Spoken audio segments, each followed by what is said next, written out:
Hi, kamusta po?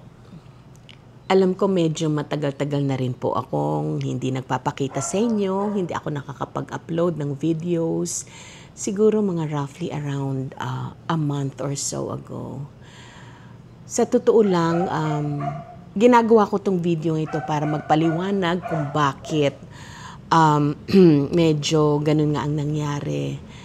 Kasi may nangyari po. Nalagasan po ako ng isa sa mga malalapit na staff ko, na team ko sa kusina. Naipaliwanag ko na dati na 5 kami dito at ngayon 4 na lang kami.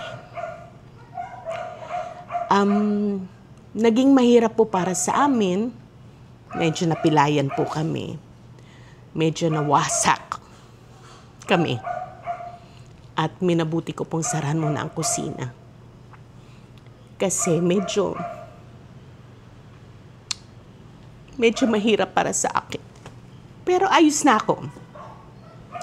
Ayos na ako ngayon. Kaya lang, kailangan lang namin gumawa ng kaunting mga adjustments kasi malaki po ang kawalan namin gawanan. Siya po ang in charge po sa aking social media account.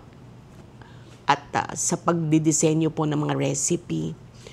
Siya po yung kasama ko, siya po yung food taster, siya po yung umuubos ng mga niluluto ko. Pagkatapos po ng last shot, nasa kusina na yan, pumapangal siya ng pagkain. So medyo kinakailangan lang namin ng panahon para mag-ayos. Maraming salamat po sa mga patuloy sa inyo na nagme-message, nagpapadala ng mga mensahe, nagtataka kung bakit nasaan ako, kung babalik pa ba ako, kung iniwan ko na tong vlog na to, kung iba na ba ang trabaho ko. Maraming salamat sa mga patuloy na nagpapadala ng mga stars. Touch na touch po ako sa ganon. Kaya naman, wag po kayong mag-alala. Itutuloy po natin to. 5 po kaming nangarap dito. Itutuloy po namin to. Kailangan ko lang ng panahon.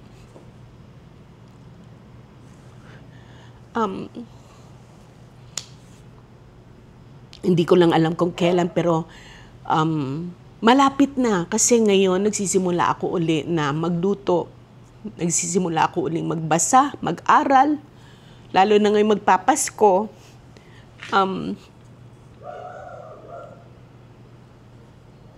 Basta. Anyway, sorry po. Dapat kasi bubbly tayo, kaya lang sinusubukan ko po. So, anyway, sooner than soon magbabalik po ang kusina. Yun po ang pangako ko sa inyo. Maraming mga changes, mga bagong recipe, siguro bagong environment, hindi ko po alam. Pero we're going to come back stronger, we're going to come back with more. Kasi alam niyo, ito ay advocacy na namin, no? Advocacy na namin ito. Of course, syempre, the views will always help us because that would mean income for us to continue the vlog. Pero more than anything else, na-miss ko kayo. So yun. So ang feeling ko lang ngayon para akong magsisimula muli. Hindi ko alam kung nasa na ibang followers.